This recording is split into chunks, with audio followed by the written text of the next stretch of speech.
Franz Mark had a rather interesting style. He likes to change the colors of things and make them stand out against the background, as opposed to having the animals that he painted be naturally camouflaged, like animals usually are. They stand out rather in high contrast because he's changing them to be colors that are very different than their backgrounds. So as you can see in all of these pictures, the animals are changed to a very different colors, and then the backgrounds are left basically the same. They're manipulated a little. So what I want you to do is find a picture of an animal that you like.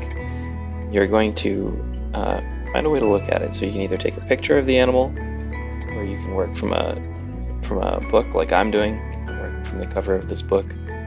Or you can actually go and look at the animal you want to draw. It's fine too if you want to do a household pet and they're taking a nap or sitting very still for you. And just take your time and break it into some shapes, and then go back over those shapes and add your details in as you go.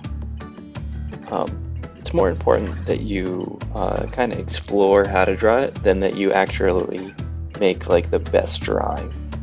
And then from there, we're going to work on mixing in contrasting colors and making them as interesting as possible.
Once I get to this point, I'm pretty much done drawing in most of my shapes, and now I'm just going back and fleshing out some details.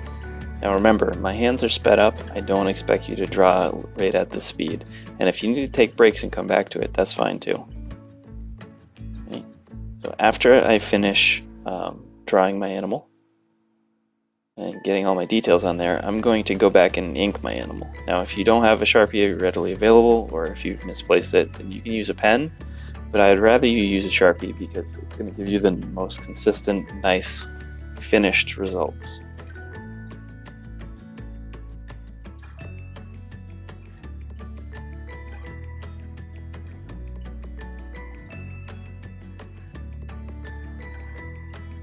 I also only ink the things in my foreground. I don't ink the shapes that I put in the background because I want them to blend together like they're kind of out of focus. I want my subject or my animal to be really clear, and I want the supporting foreground, the branch, to be really clear.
Now you can see here in a second, I'm about to make or reveal a little bit of a mistake I made. I forgot to put a piece of paper between my pages of my notebook, so I ended up bleeding through.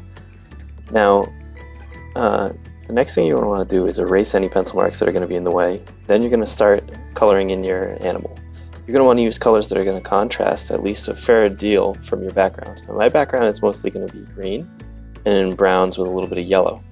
So what I'm going to do is color in my bug blue and a little bit of yellow, but I'm also going to warm everything up with some purples and some reds and oranges. Just take my time, I'm going to layer my colors up, and I'm going to mix several of them together, and I'm kind of play around with how they interact. Good luck. Make sure you want to try and make it different from the background. Now I know I use yellow in my bug and yellow in my background, but I don't do them in areas that are going to touch. And I blend the yellow in my bug with some oranges to warm it up, and the yellow in my background is blended with some greens to kind of cool it down a little bit. All right. Good luck. Don't panic. A few more things.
So here I'm just about finished with my bug. I decided on some reds and different warmer colors that contrast as well in the legs.